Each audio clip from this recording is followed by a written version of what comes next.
Dirty dog!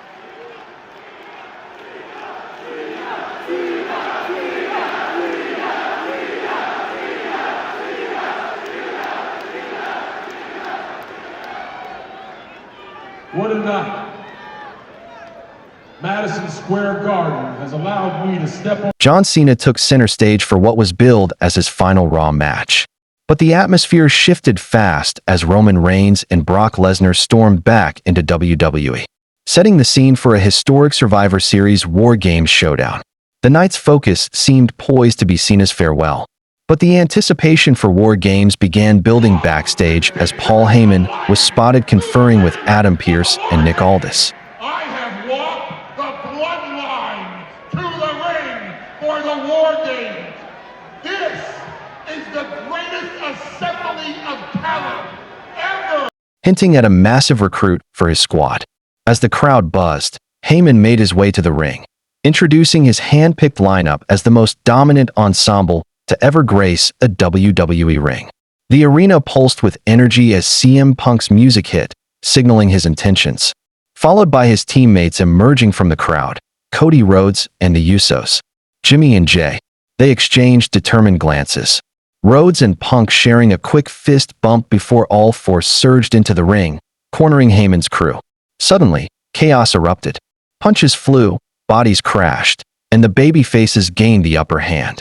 Punk set his sights on Heyman, hoisting him up for a GTS, when the arena lights dimmed and Brock Lesnar's entrance echoed through the building. Lesnar slid between the ropes, his eyes cold and unyielding, and Punk, undeterred, charged him, only to be flung aside with brute force. Lesnar turned on Rhodes next, tossing him across the ring with a suplex that sent shockwaves through the crowd. Just as Lesnar looked unstoppable, the unmistakable sound of Roman Reigns' entrance theme cut through the chaos. Reigns entered, eyes locked on Lesnar, stepping right up to his longtime adversary. For a moment, the two titans stood face to face, tension thick. Lesnar lunged, but Reigns countered with a Superman punch that sent the beast staggering.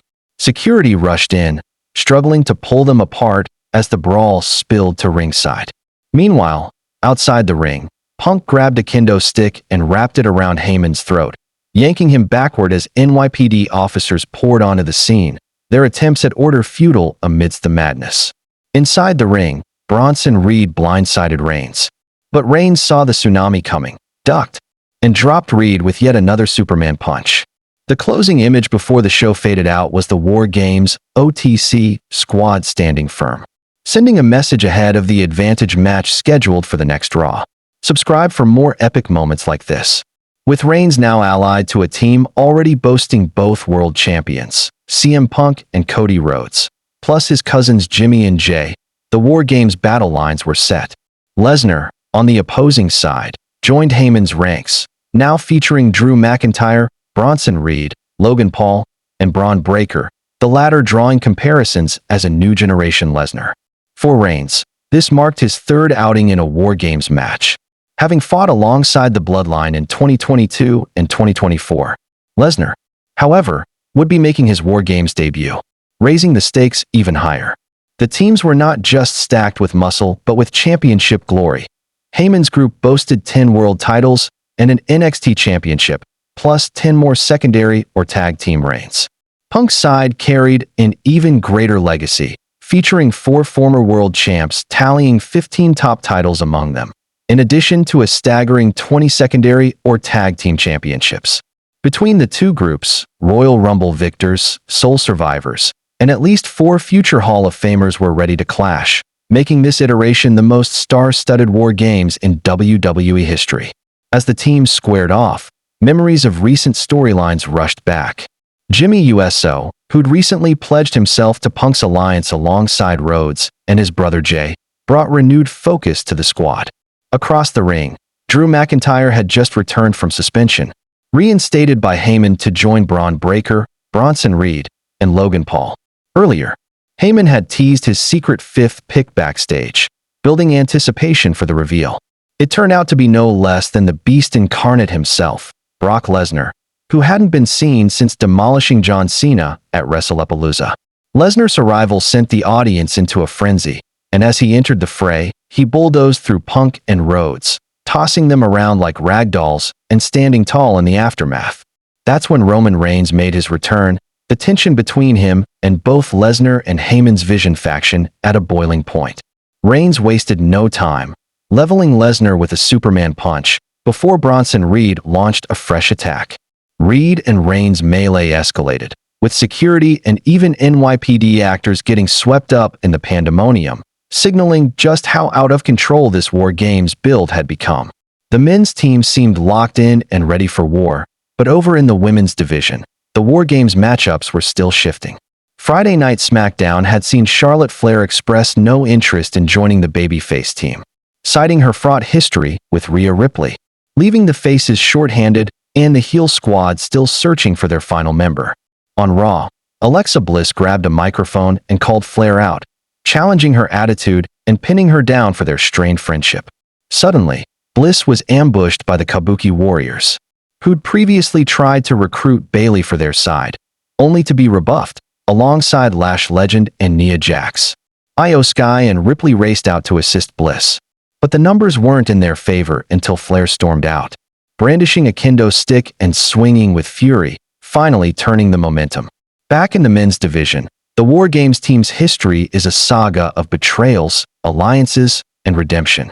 Reigns and Lesnar's rivalry is legendary, stretching back over a decade with classic battles at WrestleMania and SummerSlam. Their mutual disdain and competitive fire reignited instantly, creating an electric atmosphere that left fans on edge. The inclusion of CM Punk, back in the WWE main event orbit after years away, added another layer to the stakes. Punk, never one to shy from controversy, brought his own wild energy to the proceedings, eager to prove himself against both Lesnar and Reigns. Cody Rhodes, fresh from his own redemption arc, stood united with Punk and the Usos, seeking to solidify his legacy in a new era of competition. On the other side, Lesnar's alignment with Heyman brought back memories of their dominant partnership. Heyman, always one step ahead, orchestrated a team of raw power and cunning. With Logan Paul's unpredictability, Braun Breaker's explosive strength, Bronson Reed's brute force, and Drew McIntyre's veteran prowess, each man brought a different weapon to the table, forming a unit built for chaos. The brawls that broke out were more than just physical contests. They were extensions of long-standing grudges. Punk's attempt to choke out Heyman with a kendo stick was payback for years of betrayal. Lesnar's suplex rampage was a statement of intent. Reigns' Superman punches were declarations that he was still the top dog. All the while, security struggled to separate the warring factions. But the line had already been drawn for WarGames. The show's last moments saw the OTC squad, Punk, Rhodes, the Usos, and Reigns, standing tall. The crowd roaring in approval, anticipation building for the advantage match the following Monday. If you're loving these electrifying WWE moments, don't forget to hit subscribe. Elsewhere, the women's WarGames saga took another turn, as the babyface team, still missing 2 members, scrambled to find cohesion. Bliss' challenge to Flair led to a brutal attack by the combined might of the Kabuki Warriors, Lash Legend, and Nia Jax. The heels tried to sway Bayley to their cause, but were shot down, while Io Sky and Ripley rushed to Bliss' aid. Even then, the numbers game was overwhelming, until Flair's dramatic entrance with a kendo stick turned the tide, evening the odds. As the dust settled, the teams began to crystallize, but questions lingered about final lineups and shifting alliances.